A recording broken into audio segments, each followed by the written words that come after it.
Le grand tétras est un oiseau oublié par les dernières glaciations dans les Pyrénées. Depuis 50 ans, Emmanuel Ménoni le traque, été comme hiver, ici sous super bannière dans son habitat hivernal, une vieille forêt étagée. Il va pouvoir utiliser le petit sapin pour s'en servir comme d'une échelle, pour monter et sauter sur les grandes branches du hêtre où il passera la nuit. Et après, pour se nourrir, il n'aura qu'à sauter dans un des sapins qui constitue son garde-manger. L'hiver, le grand tétras se nourrit d'aiguilles de résineux.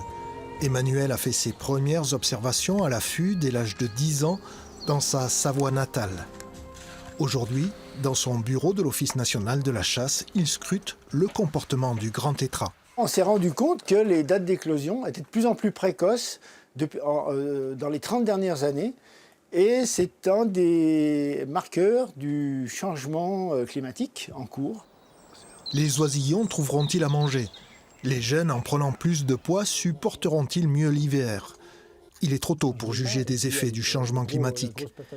Des crânes, des plumes, mais aussi beaucoup de chiffres et de statistiques tirés du terrain fournissent le matériau de base de ces études qui ne se limitent pas de la théorie pure.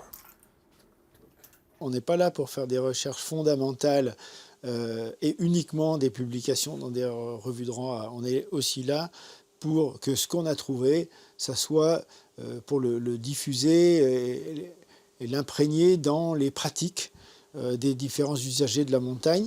Ces travaux servent aux forestiers, aux éleveurs, ainsi qu'aux professionnels du tourisme.